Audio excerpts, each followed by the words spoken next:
സാക്ഷിയായി നിന്ന് ദൈവവചനം ശുശ്രൂഷിക്കുവാനും ലഭിച്ച ഈ സാവകാശത്തെ ഓർത്ത് ഞാൻ ദൈവത്തെ സ്തുതിക്കുന്നു. ഈ നിലയിൽ സാവകാശം ഒരുക്കിത്തന്ന ഈ സഭയിലെ നേതൃത്വത്തിൽ ഇരിക്കുന്ന പ്രിയപ്പെട്ടവരോടും എനിക്കുള്ള അഗൈതമായ നന്ദി പ്രാരംഭമായിട്ട് അറിയിച്ചു കൊള്ളട്ടെ. നാം കേട്ടതുപോലെ നിങ്ങൾ ഈ 2 ദിവസങ്ങളിൽ ദൈവവചനം ശുശ്രൂഷിക്കുന്നത് ഗുരുശിഷ്യന്മാരാണ്. കേട്ടതുപോലെ സജീവിനെ പത്തനംതിട്ട ബൈബിൾ ഇൻസ്റ്റിറ്റ്യൂട്ടിൽ പഠിപ്പിക്കുവാൻ തക്കവണ്ണം എനിക്ക് സാവകാശം ലഭിച്ചു. കഴിഞ്ഞ 27 വർഷമായി അവിടെ ആ ശുശ്രൂഷയിൽ ഏർപ്പെട്ടിരിക്കുകയാണ്.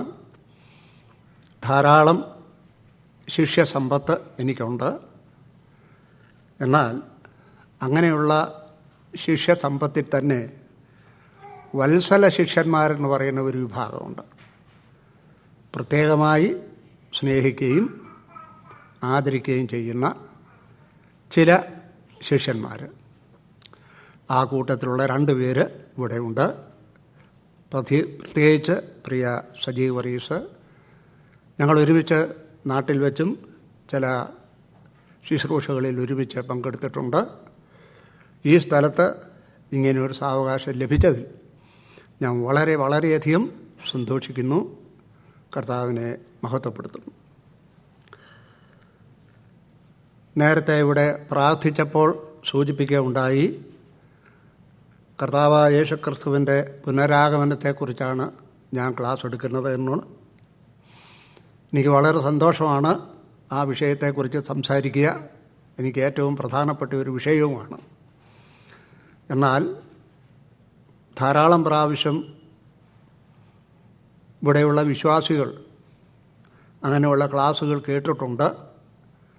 അതുകൊണ്ട് അതിൽ നിന്നും വ്യത്യസ്തമായിരിക്കുന്ന എന്തെങ്കിലും ഒരു വിഷയമായിരിക്കണം എന്നുള്ള ചിന്തയോടുകൂടി ഈ ദിവസങ്ങളിൽ നിങ്ങളുമായി പങ്കുവയ്ക്കുവാൻ തക്കവണ്ണം കർത്താവിൽ ആഗ്രഹിക്കുന്ന വിഷയം പുതിയ നിയമത്തിലെ മാർമ്മികോപദേശങ്ങൾ എന്നുള്ളതാണ്. Mystery doctrines in the new testament. പുതിയ നിയമത്തിലെ മാർമ്മികോപദേശങ്ങൾ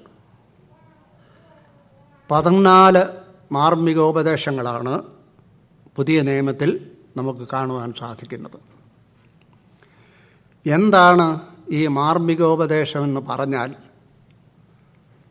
ആ മാർമ്മികോപദേശം മിസ്റ്ററി ഡോക്ട്രിൻസ് എന്ന് പറഞ്ഞാൽ മനസ്സിലാകത്തക്ക നിലയിലുള്ള വളരെ എളുപ്പത്തിലുള്ള ഒരു നിർവചനം ഞാൻ പറയാം. പഴയ നിയമത്തിൽ ഇല്ലാത്തതും പുതിയ നിയമത്തിൽ തൻ്റെ ദാസന്മാരിൽ കൂടി വെളിപ്പെടുത്തിയിരിക്കുന്നതുമായ ഉപദേശ സത്യങ്ങൾക്കാണ് മാർമ്മികോപദേശങ്ങൾ എന്ന് പറയുന്നത്. ഞാനതൊരു പ്രാവശ്യം കൂടെ പറയാം. പഴയ നിയമത്തിൽ ഇല്ലാത്തതും പുതിയ നിയമത്തിൽ തൻ്റെ ദാസന്മാരിൽ കൂടി വെളിപ്പെടുത്തിയിരിക്കുന്നതുമായ ഉപദേശ സത്യങ്ങൾക്കാണ് മാർമ്മികോപദേശങ്ങൾ എന്ന് പറയുന്നത്. അങ്ങനെയുള്ള മാർമ്മികോപദേശങ്ങൾ ഞാൻ പറഞ്ഞല്ലോ 14 എണ്ണമാണുള്ളത്. അതിൽ തെരഞ്ഞെടുത്ത ചില മാർമ്മികോപദേശങ്ങളാണ് ഈ 2-3 ദിവസങ്ങളിൽ നമുക്കൊരുമിച്ച് പഠിക്കുവാനായിട്ട് സാധിക്കുന്നത്. ഇന്നത്തെ പഠനത്തിനായിട്ട് തിരഞ്ഞെടുത്തിരിക്കുന്ന മാർമ്മികോപദേശം, അതിനൊരു സവിശേഷതയുണ്ട്. ഞാൻ നേരത്തെ പറഞ്ഞല്ലോ 14 മാർമ്മികോപദേശങ്ങളാണുള്ളത്. ആ മാർമ്മികോപദേശങ്ങളിൽ തന്നെ 2 വലിയ മർമ്മം, ഗ്രേറ്റ് മിസ്റ്ററി എന്ന് പ്രത്യേകിച്ച് വിശേഷിപ്പിച്ച് പറഞ്ഞിട്ടുണ്ട്. 14 മാർമ്മികോപദേശങ്ങളിൽ 2 വലിയ മർമ്മമാണെന്ന് ആ വിശേഷണ പദം കൊണ്ട് പ്രത്യേകിച്ച് വിശദീകരിച്ചിട്ടുണ്ട്. അങ്ങനെയുള്ള 2 മാർമികോപദേശങ്ങൾ. അതിലൊരെണ്ണമാണ് ഇന്ന് നാം ചിന്തിക്കുവാനായിട്ട് പോകുന്നത്. ആ വേദഭാഗം ഞാൻ പറയട്ടെ. തിമോത്തിയോസിന് എഴുതിയ 1-ാം ലേഖനം 3-ാം അധ്യായം അതിൻ്റെ 16-ാമത്തെ വാക്യമാണ്. First Timothy chapter 3 verse 16. അവൻ ജഡത്തിൽ വെളിപ്പെട്ടു, ആത്മാവിൽ നീതീകരിക്കപ്പെട്ടു, ദൂതന്മാർക്ക് പ്രത്യക്ഷനായി, ജാതികളുടെ ഇടയിൽ പ്രസംഗിക്കപ്പെട്ടു, ലോകത്തിൽ വിശ്വസിക്കപ്പെട്ടു, തേജസ്സിൽ എടുക്കപ്പെട്ടു എന്നിങ്ങനെ ദൈവഭക്തിയുടെ മർമ്മം സമ്മതമാമണ്ണം വലിയതാകുന്നു. ആ ഒടുവിലത്തെ ഭാഗം ശ്രദ്ധിക്കുക. സമ്മതമാമണ്ണം വലിയതാകുന്നു. Without controversy all people agree with this opinion. സമ്മതമാമണ്ണം വലിയതായിരിക്കുന്ന ഒരു മാർമിക സത്യം, എല്ലാവരും ഒരുപോലെ അംഗീകരിക്കത്തക്ക നിലയിലുള്ള ഒരു മാർമിക സത്യമാണ് ഇത്. അപ്പോസ്തലനായ പൗലോസ് നിജപുത്രനായ തിമോത്തിയോസിന് എഴുതുന്ന ലേഖനമാണ്. 1-ഉം 2-ഉം തിമോത്തിയോസിൻ്റെ ലേഖനം, തീത്തോസ്, ഫിലമോൻ, ഈ 4 ലേഖനങ്ങൾ ഇടയലേഖനങ്ങൾ എന്നുള്ള പേരിലാണ് അറിയപ്പെടുന്നത്. അതിനുള്ള കാരണവും അറിയാം. ഈ 4 ലേഖനങ്ങളിൽ സഭയുടെ നടത്തിപ്പിനോടുള്ള ബന്ധത്തിലുള്ള ശ്രേഷ്ഠങ്ങളായിരിക്കുന്ന നിർദ്ദേശങ്ങൾ ഈ ലേഖനങ്ങളിൽ നമുക്ക് കാണുവാനായിട്ട് സാധിക്കും. അതുകൊണ്ടാണ് ഇതിനെ പാസ്റ്ററൽ എപ്പിസൽസ് അല്ലെങ്കിൽ ഇടയലേഖനങ്ങൾ എന്ന് പറയുന്നത്. അതിൽ ഈ 1-ാമത്തെ തിമോത്തിയോസിന് എഴുതിയ ലേഖനത്തിൽ ആദ്യത്തെ 3 അധ്യായങ്ങളിൽ ഉപദേശപ്രധാനമായിരിക്കുന്ന കാര്യങ്ങളാണ് ഉള്ളടക്കം ചെയ്തിരിക്കുന്നത്. ഒടുവിലത്തെ 4, 5, 6 അധ്യായങ്ങൾ കർത്താവായ യേശുക്രിസ്തുവിൻ്റെ പുനരാഗമനത്തോടുള്ള ബന്ധത്തിൽ ദൈവമക്കളുടെ കടമ, പ്രാക്ടിക്കൽ ആസ്പെക്റ്റ്. ഈ ക്രമം നിങ്ങൾ ശ്രദ്ധിക്കണം. പൗലോസ് അപ്പോസ്തലൻ എഴുതിയിട്ടുള്ള എല്ലാ ലേഖനങ്ങളിലും ഈ ക്രമം നമുക്ക് കാണുവാനായിട്ട് സാധിക്കും. ആദ്യത്തെ ചില അധ്യായങ്ങളിൽ ഉപദേശപ്രധാനമായിരിക്കുന്ന കാര്യങ്ങളാണ്, ഉപദേശമാണ് താൻ പഠിപ്പിക്കുന്നത്. ആ ഉപദേശങ്ങളുടെ വെളിച്ചത്തിൽ എന്തൊക്കെയാണ് നാം ചെയ്യേണ്ടുന്നത്, അതിൻ്റെ പ്രാക്ടിക്കൽ ആസ്പെക്റ്റ്, അതാണ് 2-ാമത്തെ വിഭാഗം. അങ്ങനെ ഒരു വെൽ ബാലൻസ്ഡ് ആയിട്ടുള്ള നിലയിൽ ഉപദേശവും പ്രായോഗിക സത്യങ്ങളും ഒരുപോലെ ഒത്തിണങ്ങി പോകേണ്ടുന്നത് ഒരത്യന്താപേക്ഷിതമായിരിക്കുന്ന കാര്യമാണ്. ഉപദേശത്തിന് പ്രാധാന്യം വേണം. ആ ഉപദേശത്തിന് നൽകുന്ന പ്രാധാന്യം പോലെ തന്നെ ജീവിതത്തിൽ പ്രായോഗികമായിരിക്കുന്ന നിലയിലും അതിന് പ്രാധാന്യം നൽകണം. അത് രണ്ടും കൂടി ഒരുമിച്ച് പോയെങ്കിൽ മാത്രമേ യഥാർത്ഥത്തിലുള്ള ശരിയായിരിക്കുന്ന നിലയിലുള്ള വിജയ ജീവിതം എനിക്ക് നിങ്ങൾക്ക് നയിക്കുവാനായിട്ട് സാധിക്കുകയുള്ളൂ. അപ്പോൾ ഈ വായിച്ച വേദഭാഗത്ത് ഉപദേശപ്രധാനമായിരിക്കുന്ന കാര്യമാണ്. 3-ാം അധ്യായത്തിൻ്റെ ഒടുവിലത്തെ വാക്യമാണല്ലോ നാം വായിച്ചു കേട്ടത്. അവിടെ ഞാൻ നേരത്തെ സൂചിപ്പിച്ചതുപോലെ സമ്മതമാമണ്ണം ഒരു വലിയ മാർമിക സത്യമാണ്. എല്ലാവരും ഒരുപോലെ സമ്മതിക്കുന്ന ഒരു മാർമിക സത്യം. എന്താണ് ആ മാർമിക സത്യം? ഇവിടെ പറഞ്ഞിരിക്കുന്നത് ദൈവഭക്തിയുടെ മർമ്മം. അത് മലയാളത്തിൽ വായിക്കുമ്പോൾ അത്രത്തോളം ക്ലിയർ അല്ല. ദൈവഭക്തി എന്ന് പറഞ്ഞാൽ ദൈവത്തോടുള്ള നമ്മുടെ ഭക്തി എന്നാണ് മലയാളത്തിൽ നമുക്ക് കിട്ടുന്ന ആശയം.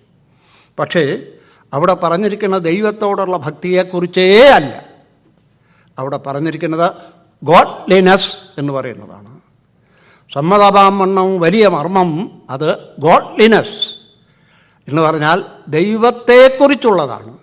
അല്ലാതെ നമുക്ക് ദൈവത്തോടുള്ള ഭക്തിയല്ല.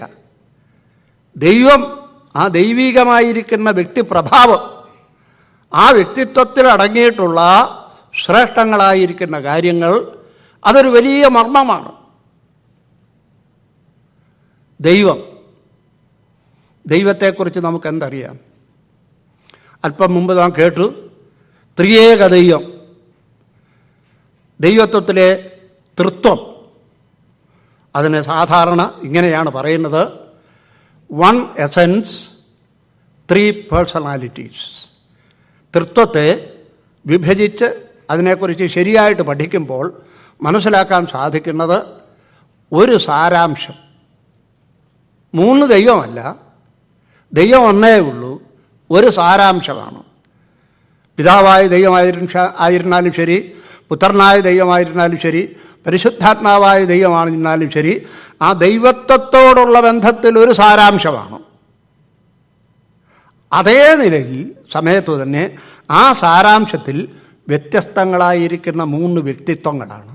പിതാവായ ദൈവം പ്രത്യേകാൽ ഒരു വ്യക്തിയാണ്.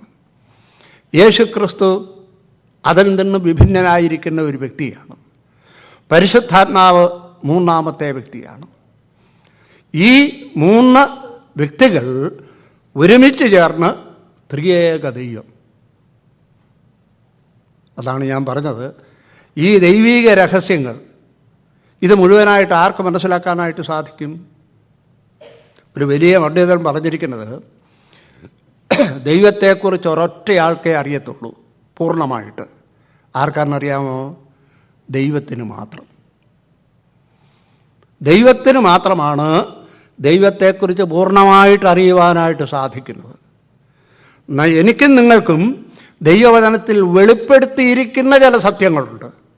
ആ വെളിപ്പെടുത്തിയിരിക്കുന്ന സത്യങ്ങൾ എനിക്കും നിങ്ങൾക്കും മനസ്സിലാക്കുവാനായിട്ട് കഴിയും. നമ്മളിൽ ആര് നോക്കിയാലും ശരി, ലോകത്തിലെ ഏറ്റവും വലിയ തിയോളജിയൻ നോക്കിയാലും ശരി, ദൈവത്തിൻ്റെ സമ്പൂർണമായിരിക്കുന്ന ആശയം, ദൈവത്വത്തിൽ അടങ്ങിയിരിക്കുന്ന Sampoornata he is not able to understand at all.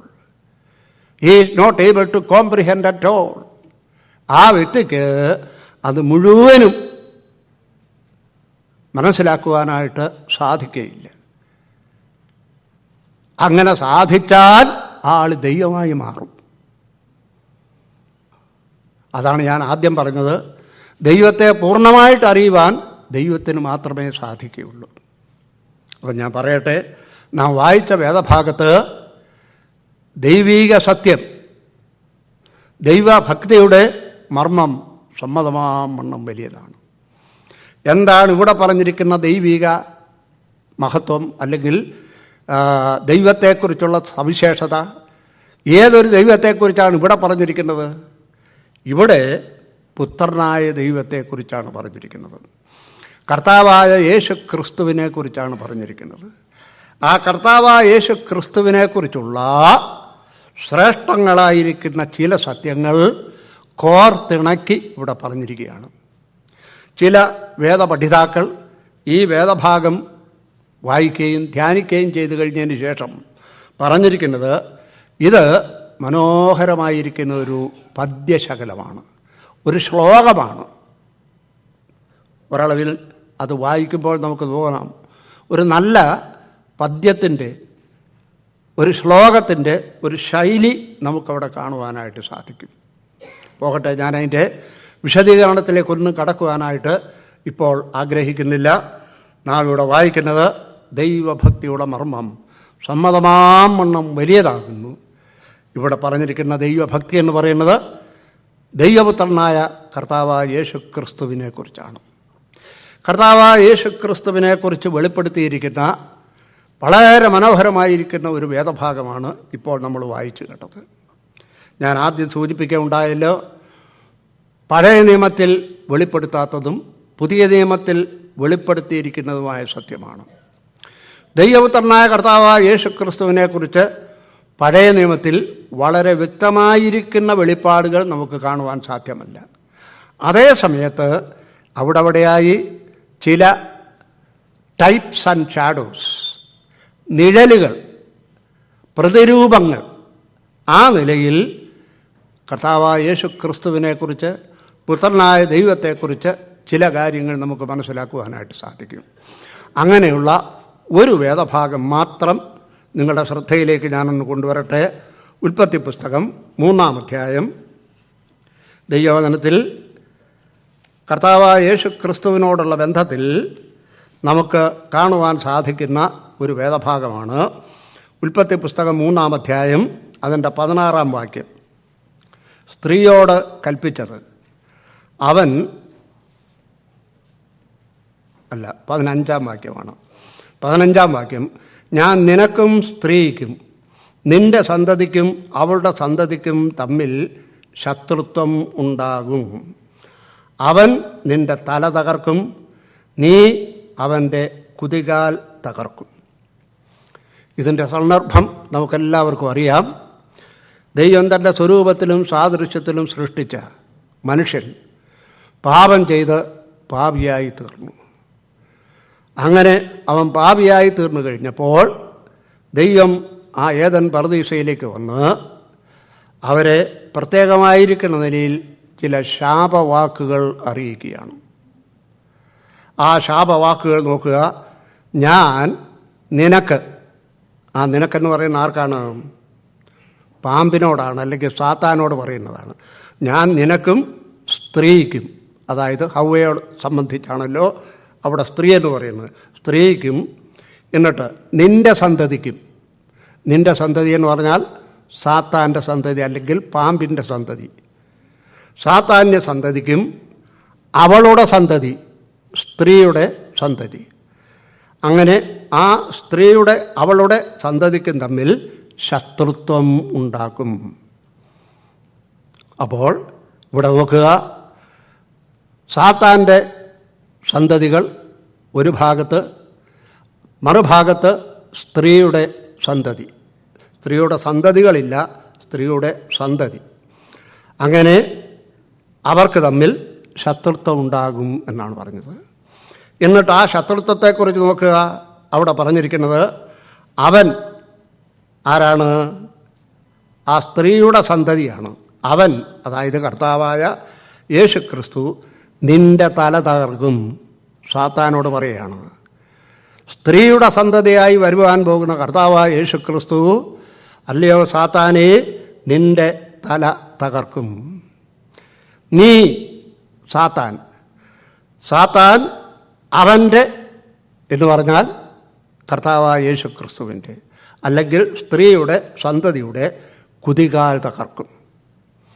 ഈ ഭാഗത്ത് 2 തകർച്ചകൾ നമുക്ക് കാണുവാനായിട്ട് സാധിക്കും. ബ്രൂസിങ്, 2 ബ്രൂസിങ്സ്. ഒന്നാമത്തേത് തല തകരുന്നത്, അത് സാത്താൻ്റെ തല തകരുകയാണ്.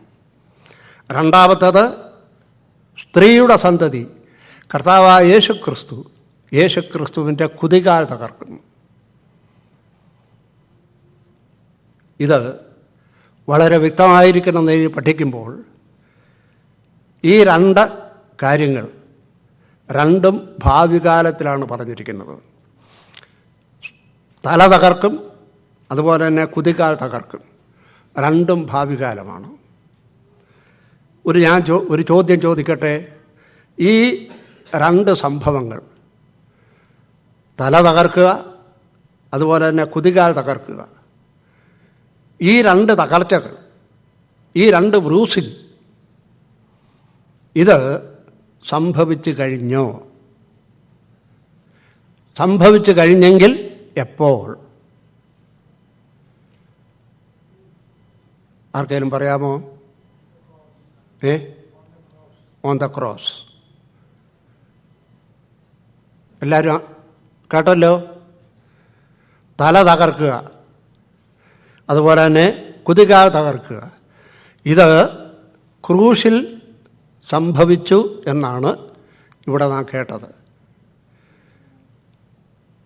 ഇത് നമ്മുടെ മധ്യത്തിൽ ഒരു 98% ആളുകളും ഇതുതന്നെയാണ് പറഞ്ഞിട്ടുള്ളത്. പക്ഷേ ഒരളവിൽ അതിനകത്ത് അല്പം ഒരു ശരിയുണ്ടെങ്കിലും പൂർണ്ണമായിട്ട് ശരിയായിട്ടുള്ള ഉത്തരമല്ല. സാത്താൻ്റെ തല ക്രൂശിൽ തകർന്നിട്ടില്ല. അതിപ്പം കേൾക്കുവാണല്ലോ. ഇതുവരെ ഞങ്ങൾ കേട്ടിട്ടുള്ള നേരെ തിരിച്ചായിരുന്നല്ലോ. ക്രൂശിൽ സാത്താൻ്റെ തല തകർന്നെന്നാണല്ലോ ഞങ്ങൾ കേട്ടിട്ടുള്ളത്. അനേകർ പ്രസംഗിച്ചും കേട്ടിട്ടുള്ളത് അങ്ങനെയാണല്ലോ. പ്രസംഗമൊന്നും വിശ്വസിക്കേണ്ട. ദൈവവചനം എന്ത് പറയുന്നു അത് വിശ്വസിക്കണം. ഇവിടെ എന്താ പറയുന്നത്? ഞാൻ നിൻ്റെ തല തകർക്കും. ക്രൂശിൽ സംഭവിച്ചെന്നല്ലേ പറയുന്നത്? ക്രൂശിൽ സംഭവിച്ചില്ല എന്നുള്ളതിൻ്റെ തെളിവ് പറയാം. നോക്കുക, റോമാലേഖനം 16-ാം അധ്യായത്തിൻ്റെ 20-ാം വാക്യം. റോമാലേഖനം 16:20.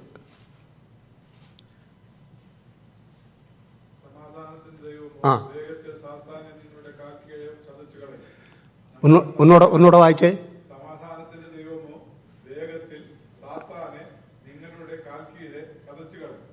ആ, മനസ്സിലായോ? ഇപ്പോഴെന്താ ഉത്തരം പറഞ്ഞത്? ക്രൂശിൽ തകർത്ത് കളഞ്ഞല്ലേ? അങ്ങനെയാണെങ്കിൽ പിന്നെ ഇവിടെ പറഞ്ഞിരിക്കുന്നത് എന്താ? സമാധാനത്തിൻ്റെ ദൈവമോ നിങ്ങളുടെ കാൽ കീഴിൽ ചതച്ച് കളയും. ഭാവി കാലത്തിലാണ് പറഞ്ഞിരിക്കുന്നത്. അപ്പോൾ കാൽവറിയിലെ ക്രൂശിൽ സാത്താൻ്റെ തല തകർന്നു എന്ന് പറയുന്നത് ശരിയായിരിക്കുന്ന പ്രസ്താവനയല്ല. ദൈവവചനം നമ്മളെ പഠിപ്പിക്കുന്നത് അതിന് വേറൊരു സമയം വരാൻ പോകുന്നതേ ഉള്ളൂ. പിന്നെന്താ ഈ കാൽവറിയിലെ ക്രൂശിൽ സംഭവിച്ചത്? ഞാനിങ്ങനെ പറയാം, ഞാൻ പറയുമല്ല, ദൈവവചനത്തിൽ തന്നെ ഉണ്ട്. ദൈവവചനത്തിൽ കൊലോസ്യ ലേഖനത്തിൽ നമ്മൾ വായിക്കുന്നുണ്ട്, സാത്താനെ ആയുധവർഗം വെപ്പിച്ച് കീഴടക്കി.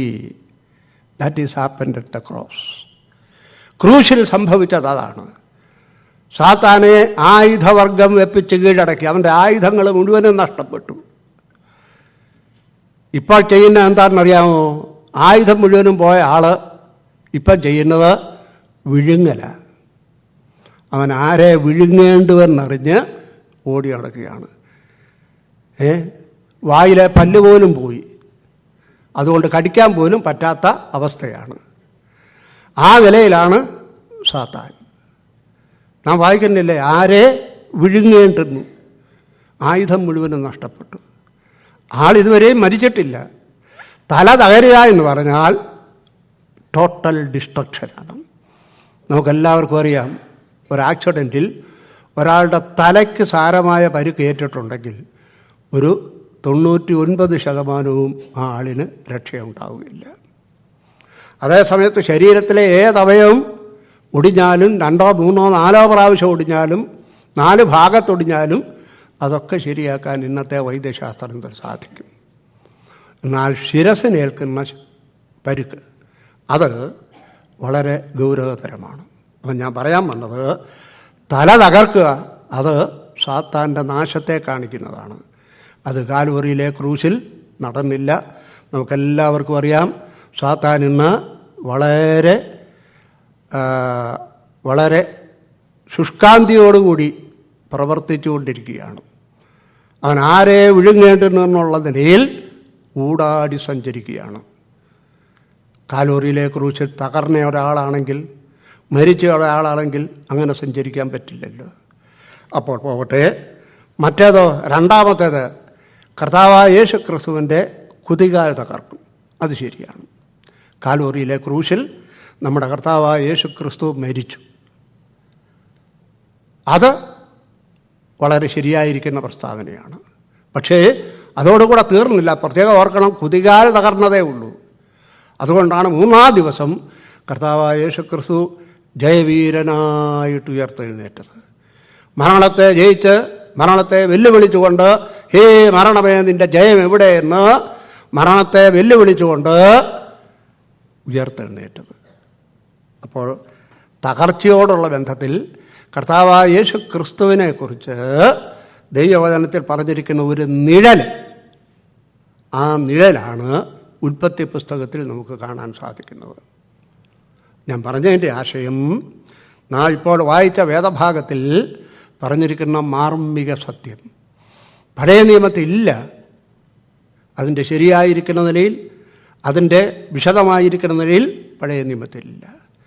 കർത്താവായ യേശു ക്രിസ്തുവിനെക്കുറിച്ചുള്ള പൂർണ്ണമായിരിക്കുന്ന വെളിപ്പാട് പുതിയ നിയമത്തിലേക്ക് വരുമ്പോഴാണ്. അപ്പോൾ ഇവിടെ നമുക്ക് കാണുവാൻ സാധിക്കുന്നത്, ആ കർത്താവായ യേശു ക്രിസ്തു, ആ ദൈവഭക്തി, godliness, the greatness of the godliness, ആ ദൈവഭക്തിയുടെ, ആ ദൈവിക ശക്തിയുടെ, ആ ദൈവത്തിൻ്റെ ശ്രേഷ്ഠമായിരിക്കുന്ന ചില സത്യങ്ങൾ, അതിലടങ്ങിയിരിക്കുന്ന മാർമിക സത്യങ്ങൾ. അവിടെ പറഞ്ഞിരിക്കുന്നത് 6 കാര്യങ്ങളാണ് പറഞ്ഞിരിക്കുന്നത്. നമുക്ക് ഓരോന്നും ഒന്ന് നോക്കാം. ആദ്യം പറഞ്ഞിരിക്കുന്നത് അവൻ ആരായി? അവൻ അതൊന്നുകൂടെ മനസ്സിലാക്കണമെങ്കിൽ, ആ അവൻ ആരാണെന്ന് മനസ്സിലാക്കണമെങ്കിൽ അതിന് മുമ്പുള്ള വാക്യം വായിക്കുമ്പോൾ നമുക്ക് മനസ്സിലാക്കുവാനായിട്ട് സാധിക്കും. അത് കർത്താവായ യേശു ക്രിസ്തുവിനോടുള്ള ബന്ധത്തിലാണ്. അങ്ങനെ കർത്താവായ യേശു ക്രിസ്തുവിനോടുള്ള ബന്ധത്തിൽ അവൻ ജഡത്തിൽ വെളിപ്പെട്ടു. He manifested in the flush. കർത്താവായ യേശു ക്രിസ്തുവിനെക്കുറിച്ച് മാർമികമായിരിക്കുന്ന ഒരു സത്യമാണ്, അവൻ ജഡത്തിൽ വെളിപ്പെട്ടു. കർത്താവായ യേശു ക്രിസ്തു ജഡത്തിൽ വെളിപ്പെട്ടു. അവൻ ജഡാവതാരമെടുത്തു. അർത്ഥാൽ കർത്താവായ യേശു ക്രിസ്തുവിൻ്റെ മനുഷ്യാവതാരത്തെക്കുറിച്ചാണ് ഇവിടെ പറയുന്നത്. അവൻ ജഡത്തിൽ വെളിപ്പെട്ടു. 2000 വർഷങ്ങൾക്ക് മുമ്പ് കർത്താവായ യേശു ക്രിസ്തു മറിയയുടെ ഗർഭഗൃഹത്തിൽ ഉരുവായ സംഭവം, അത് അപ്പോസ്തലനായ പൗലോസ് ഇവിടെ വെളിപ്പെടുത്തുകയാണ്. കർത്താവായ യേശു ക്രിസ്തു ജഡത്തിൽ വെളിപ്പെട്ടു. പ്രിയമുള്ളവരെ, ആ വെളിപ്പെട്ടു, മാനിഫെസ്റ്റഡ് എന്ന് പറയുന്ന വാക്ക് പ്രത്യേകം ശ്രദ്ധിക്കണം. വെളിപ്പെട്ടു എന്ന് പറയുമ്പോൾ അതിൽ തന്നെ ഒരു സത്യമുണ്ട്. എന്താണ്? വെളിപ്പെടുന്നതിന് മുമ്പുണ്ടായിരുന്നു എന്നുള്ളത്. കർത്താവായ യേശുക്രിസ്തുവിൻ്റെ ആരംഭം ആ മറിയയിൽ ജനിച്ചതോടുകൂടി ഉണ്ടായതല്ല. അതിനു മുമ്പ് തന്നെ കർത്താവായ യേശുക്രിസ്തുവിൻ്റെ അസ്തിത്വമുണ്ടായിരുന്നു. അതാണ് നാം ദൈവവചനത്തിൽ യോഹന്നാൻ എഴുതിയ സുവിശേഷത്തിൽ വായിക്കുന്നത്. ആദിയിൽ വചനമുണ്ടായിരുന്നു, വചനം ദൈവത്തോടു കൂടെയായിരുന്നു, വചനം ദൈവമായിരുന്നു. ആദിയിൽ വചനമുണ്ടായിരുന്നു. ദൈവവചനത്തിൽ ആദിയിൽ 3 ഭാഗത്ത് പറഞ്ഞിട്ടുണ്ട്. ഒന്ന്, ഉൽപ്പത്തി പുസ്തകത്തിൽ ആദിയിൽ ദൈവം ആകാശവും ഭൂമിയും സൃഷ്ടിച്ചു. അത് സൃഷ്ടിയുടെ ആരംഭത്തെ കാണിക്കുന്നതാണ്. നാം കാണുന്ന ഈ അഖിലാണ്ടം, നാം കാണുന്ന നമ്മുടെ തലയ്ക്ക് മുകളിൽ കാണുന്ന നീലാകാശം, ആ നീലാകാശത്തിൽ പൊട്ടിവിടരുന്ന ലക്ഷോപലക്ഷം നക്ഷത്രങ്ങൾ, ഇതെല്ലാം ദൈവത്തിൻ്റെ സൃഷ്ടിയാണ്. ആ സൃഷ്ടിയോടുള്ള ബന്ധത്തിലാണ് പറഞ്ഞിരിക്കുന്നത്, ആദിയിൽ in the beginning God created. അതിന് വ്യക്തമായിരിക്കുന്ന ഒരു സമയമുണ്ട്. എത്ര വർഷമാണ് നമുക്കറിഞ്ഞുകൂടാ. ശാസ്ത്രജ്ഞന്മാർ പറയുന്നത് ലക്ഷക്കണക്കിന് വർഷങ്ങൾക്ക് മുമ്പാണെന്ന്. ദൈവവചനത്തിൻ്റെ അടിസ്ഥാനത്തിൽ ചിന്തിക്കുമ്പോൾ ഒരു 7000-ഓ 8000-ഓ വർഷം മുമ്പ്. ഇതിലേതാണ് ശരിയെന്നോ അതിനെക്കുറിച്ചുള്ള ഒരു വിവാദ വിഷയത്തിലേക്ക് ഞാനിപ്പോൾ കടക്കുന്നില്ല. ആദിയിൽ എന്ന് പറഞ്ഞാൽ അങ്ങനെ തന്നെ മനസ്സിലാക്കുക. ആദിയിൽ എത്ര വർഷമായിരുന്നാലും ശരി, 1,00,000 വർഷം മുമ്പാണെങ്കിൽ അത്രയും ആവട്ടെ, 8000 വർഷം മുമ്പാണെങ്കിൽ അത്രയും ആവട്ടെ, 10,000 വർഷങ്ങൾക്ക് മുമ്പാണെങ്കിൽ അത് അത്രയും ആകട്ടെ, ഏതിനും യോജിക്കുന്ന വാക്കാണ് ആദിയിൽ. ആദിയിൽ ദൈവം ആകാശവും ഭൂമിയും സൃഷ്ടിച്ചു. അടുത്തതായിട്ട് നാം വായിക്കുന്നത് ആദിയിൽ എവിടെയാണെന്നറിയാമോ? ഞാൻ നേരത്തെ സൂചിപ്പിച്ചതുപോലെ യോഹന്നാൻ എഴുതിയ സുവിശേഷം. ആദിയിൽ വചനം ഉണ്ടായിരുന്നു. ആ ആദി ഏതാണ്? ഒരിക്കൽ ഞാനിങ്ങനെ കേട്ടിട്ടുണ്ട്, മഹാകവി KV സൈമൺ സാറിനോട് തൻ്റെ ശിഷ്യന്മാർ പല കാര്യങ്ങളിങ്ങനെ ചോദിച്ച കൂട്ടത്തിൽ യോഹന്നാൻ എഴുതിയ 1-ാം അധ്യായത്തിലെ ആദിയിൽ, സാറേ ഈ ആദി ഏതാണ്? അപ്പോൾ ഒരു ശിഷ്യനോട് പറയൂ, നീ പറ ഏതാദിയാണെന്ന്.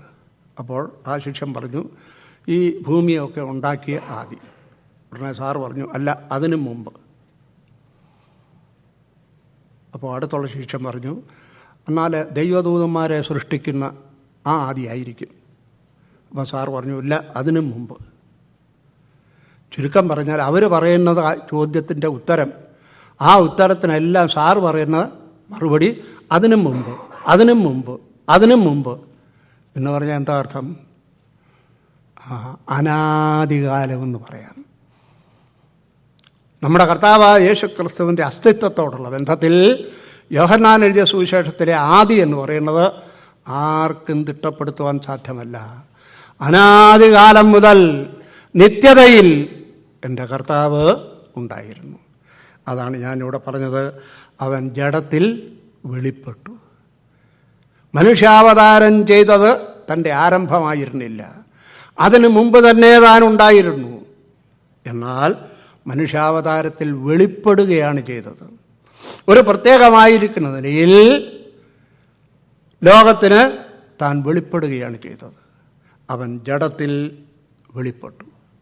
എനിക്കും നിങ്ങൾക്കും ഉള്ളതുപോലെ തന്നെയുള്ള ജഡം, മാനുഷികമായിരിക്കുന്ന ശരീരം, ആ ശരീരത്തിൽ ദൈവപുത്രനായ കർത്താവായ യേശുക്രിസ്തു വെളിപ്പെട്ടു. പ്രിയമുള്ളവരെ, വളരെ ആഴമായിരിക്കുന്ന ഒരു സത്യമാണ്. ദൈവം ആത്മാവാകുന്നുവെന്നാണ് നമ്മൾ ദൈവവചനത്തിൽ വായിക്കുന്നത്. ഈ ആത്മാവായിരിക്കുന്ന ദൈവത്തിന് എങ്ങനെ ശരീരം ലഭിച്ചു? അതാണ് അത്ഭുതങ്ങളിൽ അത്ഭുതം. അതാണ് ഇവിടെ പറഞ്ഞിരിക്കുന്നത്. ദൈവഭക്തിയുടെ മർമ്മം സമ്മതമാം വണ്ണം വലിയതാകുന്നു. അവൻ ജഡത്തിൽ വെളിപ്പെട്ടു. ആത്മാവായിരിക്കുന്ന ദൈവം, പിതാവായ ദൈവത്തിൻ്റെ പടിയിലെ പ്രമോദ വിഷയമായിരുന്ന ആ കർത്താവായ യേശുക്രിസ്തു ഇതാ ജഡത്തിൽ വെളിപ്പെട്ടു. സ്തോത്രം. അവൻ ജഡത്തിൽ വെളിപ്പെട്ടു. അത് ഒരു മഹാസംഭവമായിരുന്നു. ദൈവവചനത്തിൽ ആ കാര്യത്തെക്കുറിച്ച് കൂടുതലായിരിക്കുന്ന കാര്യങ്ങൾ ധാരാളം രേഖപ്പെടുത്തിയിട്ടുണ്ട്. ആ വിഷയത്തിലേക്ക് ഞാൻ കടക്കുന്നില്ല. അപ്പോൾ ഒന്നാമത്തെ സത്യം, നമ്മുടെ കർത്താവായ യേശുക്രിസ്തുവിനെ സംബന്ധിച്ചിടത്തോളം, ആ ദൈവഭക്തിയുടെ മാർമിക സത്യത്തെ സംബന്ധിച്ചിടത്തോളം ഒന്നാമത്തെ സ്റ്റെപ്പ്, ആദ്യത്തേത് അവൻ ജഡത്തിൽ വെളിപ്പെട്ടു. ഇവിടെ ഒരു കാര്യം കൂടെ ഞാൻ പറയട്ടെ, സമയമില്ലെങ്കിലും വളരെ വേഗത്തിൽ പറയട്ടെ. പഴയ നിയമത്തിൽ യാക്കോബിനെക്കുറിച്ച് നമ്മൾ വായിക്കുന്നുണ്ട്. യാക്കോബ് തൻ്റെ സഹോദരനെയും പിതാവിനെയും മറ്റുമൊക്കെ വഞ്ചിച്ച് സ്വന്തം ഭവനത്തിൽ നിന്നും ഓടിപ്പോവുകയാണ്. ആ ഓടിപ്പോകുന്ന പോക്കിൽ ലൂസ് എന്ന് പറഞ്ഞിരിക്കുന്ന സ്ഥലത്ത് വന്ന് അവനവിടെ വിശ്രമിക്കുകയാണ്. ആ രാത്രിയിൽ വിശ്രമിക്കുമ്പോൾ അവനൊരു സ്വപ്നം കണ്ടു. ആകാശം വരെ എത്തുന്ന ഒരു ഗോവേണി. ആ ഗോവേണിയിൽ കൂടി ദൈവദൂതന്മാർ കയറുകയും ഇറങ്ങുകയും ചെയ്യുന്ന കാഴ്ച യാക്കോബ് കണ്ടു. പ്രിയമുള്ളവരെ, അവിടെ ഒരു കാര്യം നിങ്ങൾ ശ്രദ്ധിക്കണം കേട്ടോ. ഗോവേണി ഭൂമിയിൽ ഒരറ്റം, സ്വർഗത്തിൽ ഒരറ്റം. സ്വർഗം വരെ എത്തുന്ന ഗോവേണി, മനുഷ്യനെ സ്വർഗത്തിലേക്ക് എത്തിക്കുവാൻ തക്കവണ്ണമുള്ള ഗോവേണി, അത് നമ്മുടെ കർത്താവായ യേശുക്രിസ്തുവാണ്. ആ ഗോവേണി പോകട്ടെ. അവിടെ നാം വായിക്കുന്നത് ദൂതന്മാർ കയറുകയും ഇറങ്ങുകയുമാണ് ചെയ്തത് എന്ന് പറഞ്ഞാൽ എന്താ അർത്ഥം?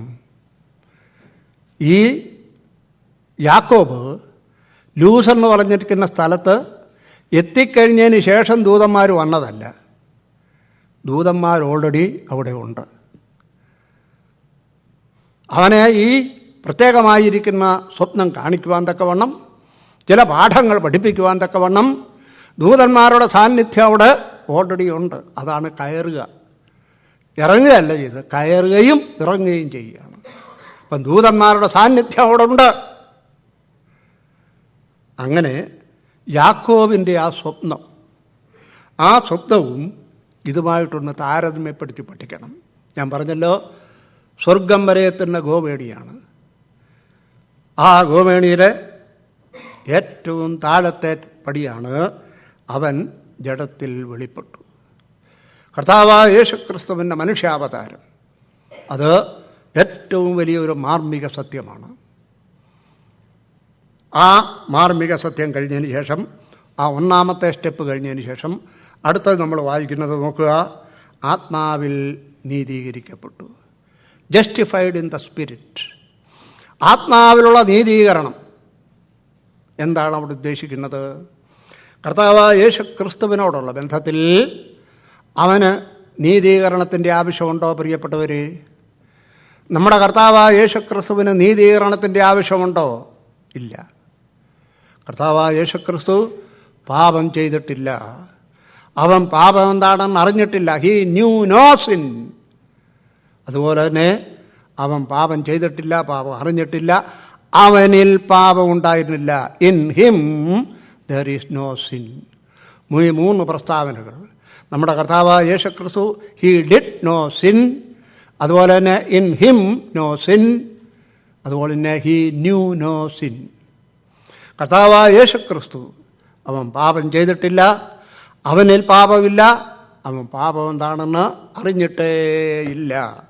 അങ്ങനെയുള്ള ഒരു വ്യക്തി, ആ വ്യക്തിയെക്കുറിച്ചാണ് പറഞ്ഞിരിക്കുന്നത്, അവൻ ആത്മാവിൽ നീതീകരിക്കപ്പെട്ടു എന്ന് പറഞ്ഞാൽ എന്താ അർത്ഥം? ഈ പാപിയല്ലാത്ത പരിശുദ്ധനായിരിക്കുന്ന ഈ നമ്മുടെ കർത്താവായ യേശുക്രിസ്തുവിന് അവനെന്താണ് നീതീകരണം? അവിടെ നീതീകരണം എന്ന് പറഞ്ഞാൽ അതിൻ്റെ അർത്ഥം എനിക്കും നിങ്ങൾക്കും ലഭിച്ച നീതീകരണമല്ല. കർത്താവായ യേശുക്രിസ്തുവിൻ്റെ നീതീകരണം എന്ന് പറയുന്നത് കർത്താവായ യേശുക്രിസ്തു ദൈവമാണെന്ന് വെളിപ്പെടുത്തുകയാണ്. അത് തെളിവ് സഹിതം വെളിപ്പെടുത്തുകയാണ്. അതാണ് നീതീകരണം എന്നിവിടെ പറയുന്നത്. അല്ലാതെ നമുക്ക് ലഭിച്ചതുപോലെ ദൈവസന്നിധിയിൽ നമുക്ക് നീതീകരണം ലഭിച്ചു. ദൈവത്തിൻ്റെ കൃപയാൽ വിശ്വാസത്താൽ നീതീകരിക്കപ്പെട്ടിട്ട് എന്ന് നാം വായിക്കുന്നുണ്ടല്ലോ. ആ നീതീകരണമല്ല ഇവിടുത്തെ വിഷയം. അങ്ങനെയുള്ള നീതീകരണം നമ്മുടെ കർത്താവായ യേശുക്രിസ്തുവിന് ആവശ്യമില്ല. പിന്നെന്താണ് ഈ നീതീകരണം? He proved himself. കർത്താവായ യേശുക്രിസ്തു തെളിയിച്ചു കൊടുത്തു. എന്താണ്? കർത്താവായ യേശുക്രിസ്തു ദൈവപുത്രനാണെന്നുള്ളത് ഇതാ ആത്മാവിൽ നീതീകരിക്കപ്പെട്ടു. ആത്മാവ് വെളിപ്പെടുത്തി കൊടുത്തു. എവിടെ, എപ്പോഴ്? 2 സന്ദർഭങ്ങൾ പറയട്ടെ. ഒന്ന്, നമ്മുടെ കർത്താവായ യേശുക്രിസ്തുവിൻ്റെ സ്നാനം. ഞാൻ അല്പം മുമ്പ് സൂചിപ്പിച്ചതുപോലെ നമ്മുടെ കർത്താവായ യേശുക്രിസ്തുവിന് സ്നാനം ആവശ്യമില്ലായിരുന്നു. അവിടെ നാം വായിക്കുന്നത് മാനസാന്തര സ്നാനമാണ്. യോഹന്നാൻ സ്നാപകൻ മാനസാന്തര സ്നാനം നടത്തുകയാണ്. ആ സമയത്താണ് കർത്താവായ യേശുക്രിസ്തു യോഹന്നാൻ സ്നാപകൻ്റെ അടുത്ത് ചെല്ലുന്നത്. മാനസാന്തര സ്നാനം. ഞാൻ പറഞ്ഞതുപോലെ കർത്താവായ യേശുക്രിസ്തുവിന് മാനസാന്തര സ്നാനത്തിൻ്റെ ആവശ്യമില്ല. പക്ഷേ കർത്താവ് സ്നാനമേറ്റത് നമുക്കൊരു മാതൃക കാണിച്ചു തരുന്നതിന് വേണ്ടിയാണ്. കർത്താവ് സകലത്തിനും നമുക്കൊരു മാതൃകയാണ്. ആ മാതൃകയാണ് ഇവിടെയും നമുക്ക് കാണുവാൻ സാധിക്കുന്നത്. അങ്ങനെ ആ യോർദാൻ നദിയിൽ യോഹന്നാൻ സ്നാപകനാൽ കർത്താവായ യേശുക്രിസ്തു പാപരഹിതനായിരിക്കുന്നവൻ, സർവത്ര പരിശുദ്ധനായിരിക്കുന്ന പവിത്രൻ ആയിരിക്കുന്ന ആ കർത്താവായ യേശുക്രിസ്തു സ്നാനമേറ്റ് കഴിഞ്ഞപ്പോൾ നാം വായിക്കുന്ന എന്താണ്? സ്വർഗം തുറന്നു. അവിടെ നിന്നൊരു ശബ്ദം. എന്താണ് ശബ്ദം? ഇവൻ എൻ്റെ പ്രിയപുത്രൻ, ഇവനിൽ ഞാൻ പ്രസാദിച്ചിരിക്കുന്നു. സ്വർഗം തെളിയിക്കുകയാണ്. കർത്താവായ യേശുക്രിസ്തു അവൻ്റെ വ്യക്തിപ്രഭാവം ഏത് സ്വർഗത്തിൽ നിന്നാണോ അവൻ ഇറങ്ങി വന്നത്, ആ സ്വർഗത്തിലെ പിതാവായ ദൈവം തന്നെ വെളിപ്പെടുത്തുകയാണ്. ഇവൻ എൻ്റെ പ്രിയപുത്രൻ. He is my beloved son in whom I am well pleased. ഇവൻ എൻ്റെ പ്രിയപുത്രനാണ്, ഇവനിൽ ഞാൻ പ്രസാദിച്ചിരിക്കുകയാണ്. സ്വർഗം സാക്ഷ്യം പറയുകയാണ്. കർത്താവായ യേശുക്രിസ്തുവിൻ്റെ ആത്മാവിലുള്ള നീതീകരണം, അവൻ വാസ്തവമായിരിക്കുന്ന നിലയിൽ ദൈവപുത്രനാണെന്നുള്ളത് സ്വർഗം തന്നെ സാക്ഷ്യപ്പെടുത്തുകയാണ്. അതാണ് ആത്മാവിലുള്ള നീതീകരണം എന്ന് പറയുന്നത്. ഇനിയും വേറൊരു സംഭവം കൂടിയുണ്ട്. ആ സംഭവം ഏതാണെന്നറിയാമോ? അത് മറുരൂപമലയിൽ നമ്മുടെ കർത്താവായ യേശുക്രിസ്തു തൻ്റെ അന്തർവൃത്തത്തിൽപ്പെട്ട 3 ശിഷ്യന്മാർ, പത്രോസ്, യാക്കോബ്, യോഹന്നാൻ, ഇവരെ 3 ഇന്നർ സർക്കിളിൽപ്പെട്ട ശിഷ്യന്മാരെന്നാണ് പറയുന്നത്. ചില പ്രത്യേക സന്ദർഭങ്ങളിൽ കർത്താവായ യേശുക്രിസ്തു ഈ 3 ശിഷ്യന്മാരെ ആ പ്രത്യേകമായിരിക്കുന്ന രംഗങ്ങൾക്ക് സാക്ഷികളായിട്ട് വിളിക്കുകയും വേർതിരിക്കുകയും ചെയ്തിട്ടുണ്ട്. ഇവിടെ ഇതാ പ്രത്യേകമായിരിക്കുന്ന ഒരു രംഗം. കർത്താവായ യേശുക്രിസ്തു മറുരൂപമലയിൽ ഈ 3 ശിഷ്യന്മാരുമായിട്ട് ചെല്ലുകയാണ്. ആ മറുരൂപമലയിൽ കർത്താവായ യേശുക്രിസ്തു പ്രാർത്ഥിച്ചു കൊണ്ടിരിക്കുകയാണ്. അങ്ങനെ കർത്താവായ യേശുക്രിസ്തു പ്രാർത്ഥിച്ചു കൊണ്ടിരിക്കുമ്പോൾ അവൻ്റെ മുഖം ഇതാ ജാജ്വല്യമാനമായി പ്രകാശിക്കുകയാണ്. പക്ഷേ ശിഷ്യന്മാർ ഉറങ്ങിപ്പോയി. എന്നാൽ പത്രോസ് ഉണർന്നപ്പോൾ കർത്താവായ യേശുക്രിസ്തുവിൻ്റെ മുഖം ജാജ്വല്യമാനമായിട്ട് പ്രകാശിക്കുകയാണ്. ആ തേജസ് കൊണ്ട് ആ മുഖം വളരെയധികം ശോഭിച്ചു. ആ സമയത്ത് താൻ അത്ഭുതപ്പെട്ടു. പറയാണ്, വേറെ രണ്ടുപേരെ കൂടെ കാണുവാൻ സാധിക്കും, മോശയും ഏലിയാവും. അവർ സംസാരിച്ചു കൊണ്ടിരിക്കുകയാണ്. കർത്താവായ യേശുക്രിസ്തുവിൻ്റെ സംഭവിക്കാൻ പോകുന്ന ക്രൂശ് മരണത്തെക്കുറിച്ച് സംസാരിച്ചു കൊണ്ടിരിക്കുകയാണ്. പത്രോസ് പറയാണ്, കർത്താവേ, നമ്മൾ ഇവിടെ ഇരിക്കുന്നത് നന്ന്, നമുക്കിനി എങ്ങോട്ടും പോകണ്ട, ഈ സ്ഥലത്ത് തന്നെ നമുക്കങ്ങ് കഴിഞ്ഞുകൂടാം. ഞങ്ങൾ 3 കുടിലുണ്ടാക്കാം, ഒന്ന് നിനക്ക്, ഒന്ന് ഏലിയാവിന്, ഒന്ന് മോശയ്ക്ക്, അങ്ങനെ നമുക്കിവിടങ്ങ് പാർക്കാം. എന്തൊരു മനോഹരമായിരിക്കുന്ന കാഴ്ച! കർത്താവായ യേശുക്രിസ്തുവിൻ്റെ തേജസ്കരിക്കപ്പെട്ട ആ രൂപം കണ്ടപ്പോൾ പത്രോസിൻ്റെ അഭിപ്രായമാണ്. അവിടെയും നാം കാണുന്നുണ്ട്. പത്രോസ് ആ കാര്യം പറഞ്ഞു കഴിഞ്ഞപ്പോൾ ഇതാ സ്വർഗം തുറന്നു. വീണ്ടും ശബ്ദം, ഇവൻ എൻ്റെ പ്രിയപുത്രൻ, ഇവനിൽ ഞാൻ പ്രസാദിച്ചിരിക്കുന്നു. ആത്മാവിൽ നീതീകരിക്കപ്പെട്ടു. കർത്താവായ യേശുക്രിസ്തു ദൈവപുത്രൻ എന്നുള്ളത് സ്വർഗം സാക്ഷിക്കുകയാണ്. 2 സന്ദർഭങ്ങളിൽ താൻ സ്നാനമേറ്റപ്പോൾ ആ മറുരൂപ മലയുടെ അടിവാരത്ത് ഇതാ കർത്താവായ യേശുക്രിസ്തു ദൈവപുത്രനാണ്, ഇവൻ എൻ്റെ പ്രിയപുത്രൻ, സ്വർഗം സാക്ഷ്യപ്പെടുത്തുകയാണ്. അവൻ ആത്മാവിൽ നീതീകരിക്കപ്പെട്ടു. അടുത്തത് നാം വായിക്കുന്നത് ദൂതന്മാർക്ക് പ്രത്യക്ഷനായി. കർത്താവായ യേശുക്രിസ്തുവിൻ്റെ മനുഷ്യാവതാരത്തോടുള്ള ബന്ധത്തിൽ ദൂതന്മാർക്ക് പ്രത്യക്ഷനായ രംഗങ്ങൾ ഞാൻ ഓരോന്നായിട്ട് വിവരിക്കുന്നില്ല. വളരെ ചുരുക്കമായിട്ട് പറയട്ടെ. തൻ്റെ ജനന സമയത്ത് ദൂതന്മാരുടെ സാന്നിധ്യം നമുക്ക് കാണുവാനായിട്ട് കഴിയും. ഇതാ ദാവീദിൻ്റെ പട്ടണത്തിൽ നിങ്ങൾക്കായിട്ടൊരു ശിശു ജനിച്ചിരിക്കുന്നു. ദൂതന്മാരുടെ ശബ്ദമാണ്. സ്വർഗീയ ദൂതന്മാരാണ് ആ സന്ദേശം ലോകത്തെ ആദ്യം അറിയിക്കുന്നത്. അപ്പോൾ കർത്താവായ യേശുക്രിസ്തുവിൻ്റെ ജനന സമയത്ത് ദൂതന്മാരുടെ സാന്നിധ്യം, അവരുടെ ശുശ്രൂഷ നമുക്ക് കാണുവാനായിട്ട് സാധിക്കും. രണ്ടാമത്, കർത്താവായ യേശുക്രിസ്തു പരീക്ഷിക്കപ്പെട്ടു. സാത്താനാൽ പരീക്ഷിക്കപ്പെടുന്ന രംഗം ദൈവവചനത്തിൽ സുവിശേഷങ്ങളിൽ നാം വായിക്കുന്നുണ്ട്. പ്രിയമുള്ളവരെ, അവിടെയും നമുക്ക് വായിക്കുവാൻ സാധിക്കുന്നത് ആ സാത്താനാൽ പരീക്ഷിക്കപ്പെട്ട് കഴിഞ്ഞപ്പോൾ ഇതാ സ്വർഗത്തിൽ നിന്നൊരു ദൂതൻ വന്നു, തനിക്ക് ശുശ്രൂഷ ചെയ്തു.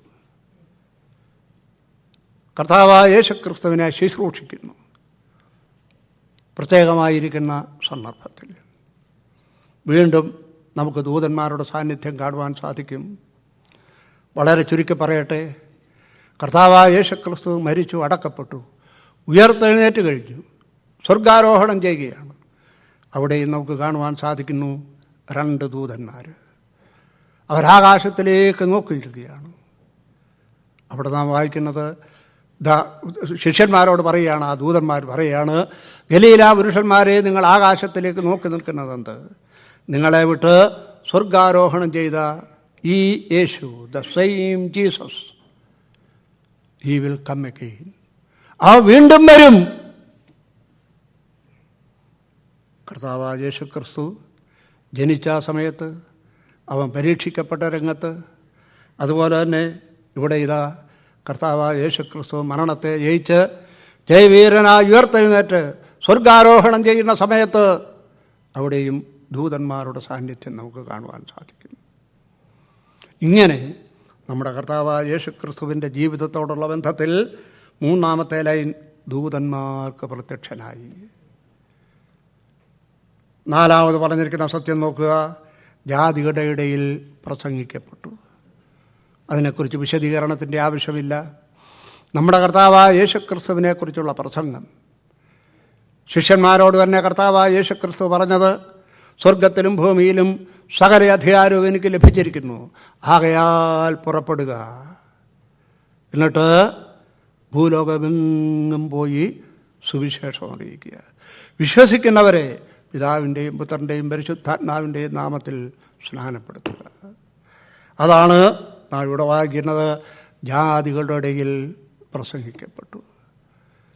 കർത്താവായ യേശുക്രിസ്തുവിൻ്റെ മഹനീയമായിരിക്കുന്ന സുവിശേഷം, ആ സുവിശേഷം ലോകത്തിൻ്റെ നാനാഭാഗങ്ങളിൽ പ്രിയമുള്ളവരെ പ്രസംഗിക്കപ്പെട്ടു. നമ്മുടെ ഭാരതത്തിലും വില്യം കേറി മുതലായിരിക്കുന്ന മിഷനറിമാരിവിടെ കടന്നു വന്ന് ആരംഭകാലങ്ങളിൽ സുവിശേഷം പ്രസംഗിച്ച കാര്യം ചരിത്രം രേഖപ്പെടുത്തിയിട്ടുണ്ട്.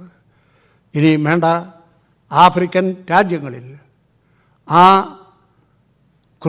ഭയങ്കരമായിരിക്കുന്ന കറുത്ത വർഗക്കാർ താമസിക്കുന്ന ആ ഇരുണ്ട ഭൂഖണ്ഡം, ആരും ചെല്ലാൻ മടിക്കുന്ന സ്ഥലം, അവിടെയും ശ്രേഷ്ഠന്മാരായിരിക്കുന്ന ദൈവദാസന്മാർ പോയിട്ടുണ്ട്.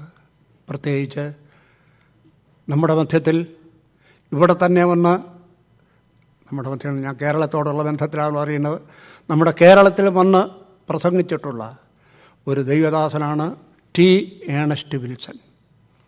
അദ്ദേഹം 21-ാമത്തെ വയസ്സിൽ തനിക്ക് ഒരു ഷിപ്പ് യാർഡിൽ, ഒരു കപ്പൽ കമ്പനിയിൽ വളരെ ഉന്നതമായിരിക്കുന്ന ജോലിയുണ്ടായിരുന്നു. ആ ജോലിയൊക്കെ ഉപേക്ഷിച്ച് 21-ാമത്തെ വയസ്സിൽ ആഫ്രിക്കൻ ഭൂഖണ്ഡത്തിലേക്ക് സുവിശേഷ വേലയ്ക്കായിട്ട് കടന്നുപോയി. 40 വർഷം, എൻ്റെ പ്രിയമുള്ളവരെ, 40 വർഷം അങ്കോള എന്ന് പറയുന്ന സ്ഥലത്ത് താൻ താമസിച്ച് സുവിശേഷ പ്രവർത്തനം നടത്തി. അവിടെ ദേശീയമായിരിക്കുന്ന എതിർപ്പ് വന്നപ്പോൾ, തനിക്കവിടെ താമസിക്കുവാൻ നിവൃത്തിയില്ലാതെ വന്നപ്പോൾ, താൻ അവിടെ നിന്നും സ്വന്തം രാജ്യമായിരിക്കുന്ന അമേരിക്കയിലേക്ക് മടങ്ങി വരികയാണ് ചെയ്തത്.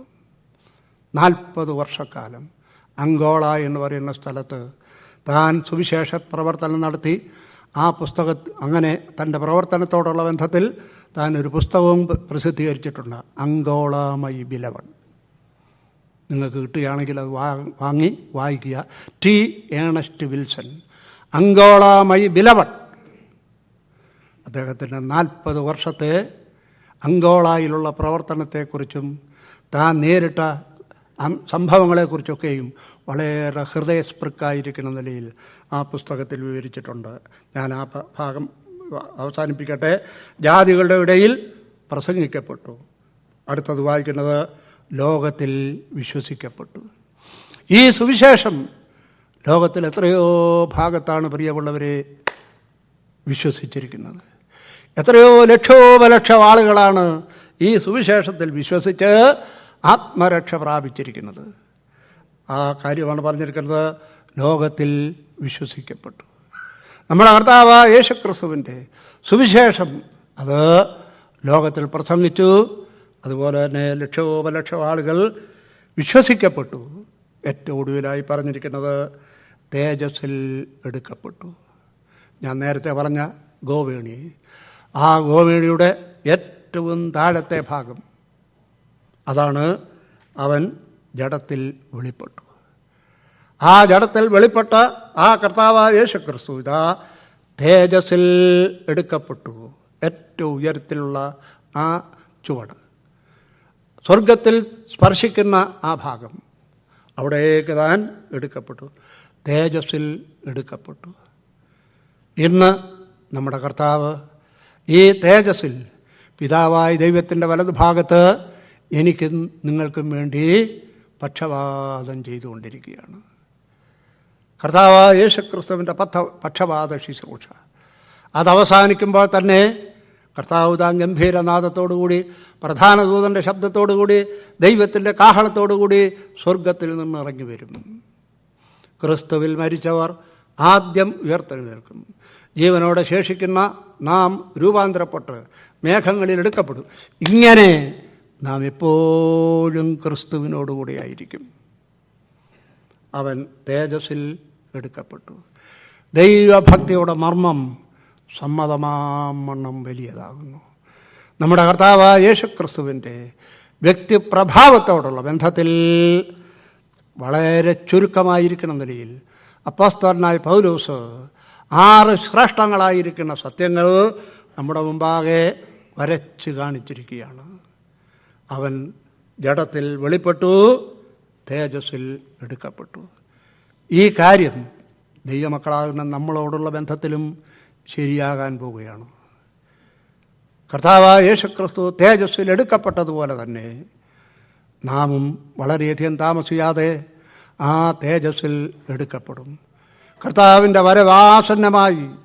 അതോടനുബന്ധിച്ച് അവനിൽ വിശ്വസിച്ചിട്ടുള്ള മരിച്ചവരും ജീവനോടെ ശേഷിക്കുന്നവരും ഇരുകൂട്ടരും സ്വർഗത്തിൽ ആ മനോഹരമായിരിക്കുന്ന ആ സ്വർഗീയമായിരിക്കുന്ന പളുങ്ക് കൊട്ടാരത്തിൽ നാം എല്ലാവരും എത്തിച്ചേരും.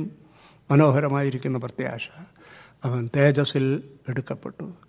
ആ തേജസ്സിൽ എടുക്കപ്പെടുന്നതിനോടുള്ള ബന്ധത്തിൽ ആ പ്രത്യാശയോടുകൂടി ഈ ശാപം നിറഞ്ഞ ഭൂമിയിൽ കർത്താവിൻ്റെ നല്ല സാക്ഷികളായിട്ട് ജീവിക്കുവാൻ കർത്താവ് നമ്മെ സഹായിക്കട്ടെ എന്നുള്ള ആശംസയോടുകൂടെ പ്രാർത്ഥനയോടുകൂടി ഞാൻ എൻ്റെ വാക്കുകളിലൂടെ അവസാനിപ്പിക്കട്ടെ. ദൈവാതിരുനാമം എന്നും എന്നേക്കും വാഴ്ത്തപ്പെടുമാറാകട്ടെ.